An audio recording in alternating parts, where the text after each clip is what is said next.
Hello friend, Radhe Radhe. Welcome है आपका मेरे इस वीडियो में। कैसे हैं आप लोग? उम्मीद करती हूँ आप लोग अच्छे होंगे। और आज की मेरी ये बहुत ही रोमांटिक कहानी है। आप लोग पूरा सुनिएगा, वीडियो को स्किप मत करिएगा।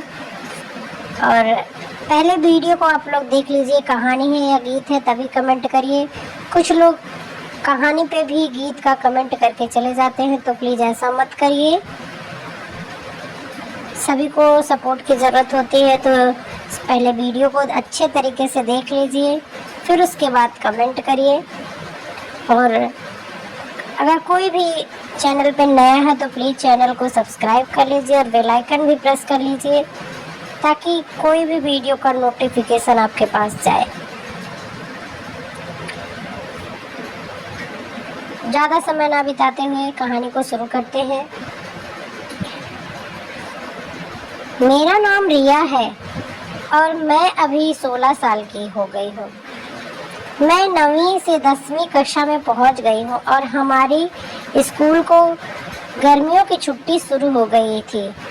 इस साल मेरे पापा के गांव में हमारे रिश्तेदारों में एक शादी है, इसीलिए हम सभी को उस शादी में जाना बहुत ज़रूरी है। हम पुणे में रहते हैं और हमारे मामा का घर नागपुर में है।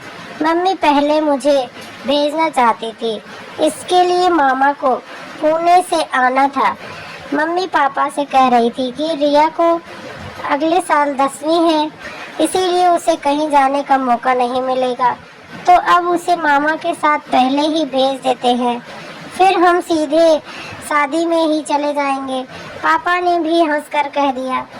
मेरे मामा बहुत लंबे और हट्टे कट्टे थे, दिखने में भी वह बहुत गोरे और हैंडसम थे, इसीलिए मुझे वह पहले से ही बहुत पसंद थे। उनकी उम्र अब 28 साल हो गई है। वह मम्मी का छोटे भाई हैं। पता नहीं क्यों, लेकिन मुझे वह बहुत अच्छे लगते हैं। 2 साल पहले जब मैं मामा के घर गई थी, तब एक घटना मैं आपको बताती हूँ। मामा अभी अभी नहाकर लौटे ही थे। मैं हॉल में टीवी देख रहे थे। उस वक्त मामा ने सिर्फ तौलिया लपेटे हुए थे। मेरा ध्यान उन्हीं की तरफ था। वह बहुत अच्छे लग रहे थे। वह नहा करके बाहर ही आए थे और टाइल्स पर फिसल गए और फिर गिरने वाले थे। तभी उन्होंने दीवार पकड़ ली और संभल गए, लेकिन इस अफरा तफरी में मुझे कुछ समझ नहीं आया। वह उस वक्त मेरी तरफ मुंह करके खड़े थे, इसीलिए मुझे कुछ करने की जरूरत नहीं थी। वो खुद ही संभल गए और मैं अपनी आंखें बंद करके वहां से हट गई। मामा ने मेरी तरफ देखा और उनका चेहरा लाल हो गया। उन्हें कुछ समझ ही नहीं आया कि वो क्या करें। उन्हें पता चल गया कि मैंने उन्हें गिरते हुए देख लिया और मामा तुरंत अपने बेडरूम की तरफ भाग गए। उनकी वह हालत देखकर मुझे हंसी भी आ रही थी। मैं खूब हंसी, लेकिन मामा बेचारे शर्मा गए। उनके जाने के बाद मैंने आंखें खोली, लेकिन वो नज़ारा मेरे सामने से हट ही नहीं रहा था। मुझे कुछ समझ नहीं आ रहा था। मुझे अंदर से बहुत बेचैनी सी हो रही थी। मैं अजीब अजीब का सोचने लगी। मेरे मन में बुरे बुरे ख्याल आने लगे। मुझे कुछ समझ में ही नहीं आ रहा था कि ये मेरे मामा हैं और मुझे इतने गंदे विचार मेरे मन में कैसे आ रहे हैं। मैं दिन भर बार बार वही सोच रही थी। मन में एक उत्सुकता जागी थी। मेरे मन में वही बार बार आ रहा था कि मैं अपने मामा जी को फिर से गिरते हुए देखूं, और मन में भी शर्मिंदगी सी महसूस भी हो रही थी कि ये मैं सब क्या सोच रही हूँ। 2 दिन तक मामा और एक मैं दूसरे के नज़रें चुराते रहे। हमें एक दूसरे का सामना करने की हिम्मत ही नहीं हो रही थी। लेकिन एक बार हमारी नजरें मिल गई और हमने हल्के से मुस्कुराया। फिर धीरे धीरे हम सामान्य हो गए। मैं पुणे वापस आ गई, लेकिन उस घटना के बाद मुझे मामा से बहुत आकर्षण होने लगा। धीरे धीरे वह घटना भूल गई, लेकिन कल 2 साल बाद मामा के आने की बात सुनकर मुझे फिर वह घटना याद आ गई और मुझे फिर से हंसी आने लगी। मुझे अपनी ही शर्मिंदगी महसूस हो गई। मेरे मन में एक अजीब सी हलचल शुरू हो गई। सोचा कि शायद मामा अब उस घटना को भूल गए होंगे, लेकिन मैं नहीं भूली थी, क्योंकि मैंने पहली बार उन्हें गिरते हुए अपनी आंखों से देखा था। स्कूल में हम दोस्तों ने कभी कभी मोबाइल पर इंटरनेट पर वीडियो देखे हैं, लेकिन वह सिर्फ मोबाइल पर ही देखा था। मामा के प्रति मेरा कोई भी आकर्षण कम नहीं हो रहा था। अगले दिन मामा आए। मैं अपने बेडरूम में थी। वह घटना याद करके मामा के सामने जाने में मेरी मन में हलचल हो रही थी। मम्मी ने मुझे आवाज़ दी। मैं धड़कते दिल के साथ बाहर गई और मैं मामा को देखकर बहुत खुश हुई। मामा भी मुझे देखकर बहुत खुश हुए। उन्होंने मुझे पास बुलाया और मम्मी से कहा, रिया तो बहुत बड़ी हो गई है, क्या बात है, अब 10वीं में गई है ना? मैं खुशी से बोली, हाँ मामा, इस साल 10वीं में गई हूँ। उन्होंने मेरी तरफ देखकर मुस्कुराया। मामा बहुत सामान्य व्यवहार कर रहे थे। उसके बाद बात करने लगे कि वह पुरानी घटना भूल गया होगा। मैं भी फिर उनके सामने सामान्य व्यवहार करने लगी। माँ अब पहले से भी ज़्यादा हैंडसम लगने लगे। उनकी बॉडी भी बहुत अच्छी लग रही थी। रात को खाना खाते वक्त मामा बता रहे थे कि स्कूलों की छुट्टियाँ और शादी के सीज़न की वजह से हर जगह बहुत भीड़ है। वह खुद किसी तरह वॉल्वो बस से आए थे। यहाँ से जाने में भी बहुत परेशानी होने लगी। उन्होंने पापा से कहा कि ट्रेन में रिजर्वेशन ना की व्यवस्था हो सकती है, क्या यह देख ले। पापा ने रेलवे में अपने 1-2 दोस्तों को फ़ोन करके पूछा, लेकिन हमारा टिकट नहीं हो पाया। मामा मम्मी से कह रहे थे, दीदी तुमने पहले बताया होता तो मैं कुछ इंतज़ाम कर लेता, लेकिन तुमने मुझे कुछ बताया ही नहीं पहले से, और ऐसे वक्त पर बताई हो कि कुछ इंतज़ाम ही नहीं हो पाएगा। मम्मी बोले, अरे भाई, रिया की परीक्षा चल रही थी ना, और वैसे भी वह पहले हमारे साथ ही जाने वाली थी। हमारा टिकट कंफर्म है, लेकिन हमें लगा कि उसके पढ़ाई की वजह से अगले साल उसे कहीं जाने का मौका ही नहीं मिलेगा, इसीलिए अब तेरे साथ भेज रही हूँ। उसकी ट्यूशन भी अगले महीने से शुरू हो जाएगी, तो वैसे भी वह कुछ दिन वहाँ रह सकती है। मम्मी उसे हालात समझ रही थी। फिर मामा बोले, ठीक है, ट्रेन का तो अब टिकट नहीं मिलेगा, मैं ट्रेवल बस का टिकट देखता हूँ, अगर हो गया तो हम कल ही निकल जाएंगे। उनकी बातें सुनकर मैं टेंशन में आ गई थी कि अगर टिकट नहीं मिला तो मुझे मामा के साथ जाने का मौका ही नहीं मिलेगा। मुझे मामा के साथ जाने की बहुत इच्छा थी। मैं मन ही मन प्रार्थना कर रही थी कि किसी भी तरह टिकट मिल जाए। अगले दिन मामा ने एक ट्रेवल एजेंसी से बहुत रिक्वेस्ट करके किसी तरह टिकट हासिल कर लिया। मुझे बहुत खुशी हुई। हमें इसी बस का आखिरी टिकट मिला था। हमें रात को ही निकलना था, इसीलिए दिन भर मैंने सोचा कि क्या क्या साथ ले जाना है और सारी पैकिंग मैंने कर ली। जब हम बस के पास पहुंचे तब रात के 10 बज चुके थे। मामा ने पहले से ही क्लैप पैंट और शर्ट पहन रखे थे। गर्मी के दिन में वजह से मैंने रात के लिए पतला सा फ्रॉक पहना था, लेकिन वह बहुत पतला था। मामा ने मुझे कहा, रिया, यह एसी बस है, शायद रात को तुझे ठंड लगे।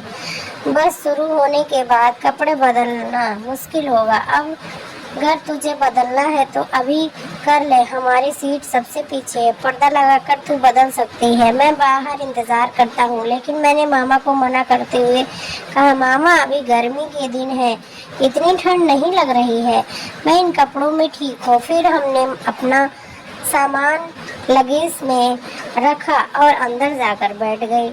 हमारी सीट सबसे पीछे थी, सीट भी छोटी थी।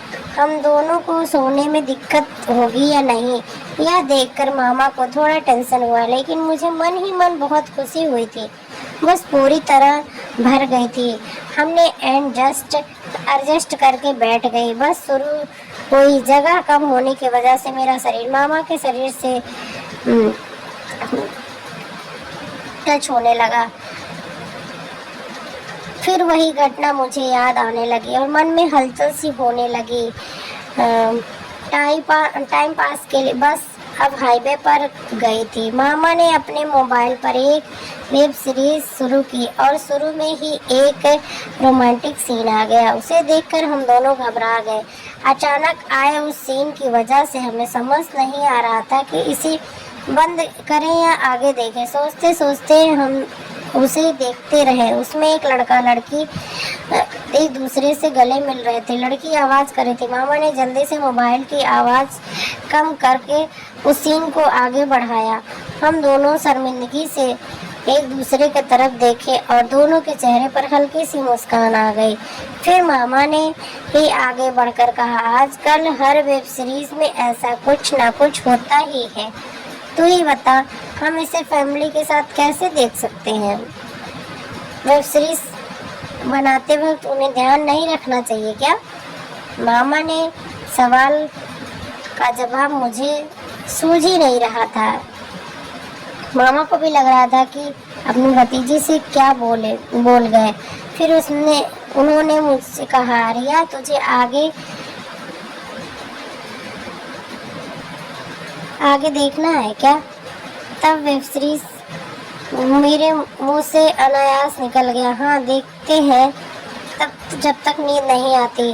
मामा ने मेरी तरफ अजीब सी नज़र से देखा, भवें उठाई और वेब सीरीज चालू रखी। उसे देखकर मुझे बहुत शर्मिंदगी हुई। बीच बीच में ऐसे सीन आते हैं और मुझे बहुत शर्मिंदगी महसूस होती और गर्मी लगती थी।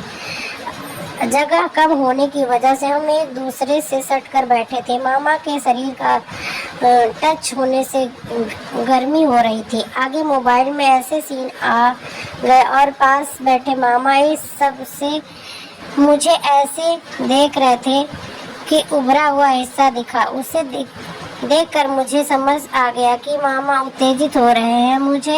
मेरे मन में गुदगुदी होने लगी, मुझे खुशी की लहरें उठने लगी। मामा अपनी भावनाओं को छिपाने की ना कोशिश कर रहे थे, लेकिन वह छिप नहीं पा रहा था। अब रात का 1 बज गया था और सभी लोग अपनी सीट के पर्दे लगाकर सो गए थे। हमने पहले ही पर्दा बंद कर रखा था। हम दोनों एक दूसरे के साथ बहुत गर्मी हो चुके थे। ड्राइवर ने सारी लाइट्स बंद कर दी थी। बस में चारों तरफ अंधेरा था। हमने मामा से कहा, मामा मुझे नींद आ रही है, मैं अब सोती हूँ। मामा बोले, ठीक है, मुझे भी नींद आ रही है। अब वही सीट पर सीधे सो गए। हमें ठीक से सोने भी मुश्किल हो रही थी। फिर मैं एक करवट पर हो गई और मामा भी एक करवट लेकर सो गए। रास्ता बहुत खराब हो गया, वजह से हमें ज़्यादा झटके लग रहे थे। मामा सो गए थे, लेकिन बस के झटके से हमें एक दूसरे के टच की मामा वट बदल कर मुझे इतने झटके लग रहे थे कि मैं मामा से कह भी नहीं सकती थी कि मुझे इतने झटके लग रहे हैं, और झटके की वजह से मुझे नींद भी नहीं आ रही थी।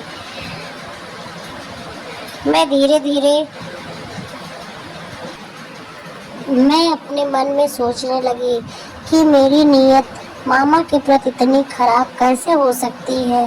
मैं मन ही मन सोच रही थी कि मेरे मामा आंखें बंद करके पूरी नींद में सो गए थे और मेरी सोच में मुझे नींद ही नहीं आ रही थी कि मैं ऐसे कैसे सोच सकती हूँ। मेरी मम्मी मुझे भरोसा करके मामा के साथ भेजी है और मेरी नीयत इतनी गलत कैसे हो सकती है। सोचते सोचते मामा का घर आ गया और मामा को हमने जगाया और मामा उठ करके हम दोनों बस से उतरे और बस स्टेशन पे जाकर खड़े हो गए। फिर मामा वहाँ से हमको ऑटो से हम और मामा दोनों घर को पहुँच गए।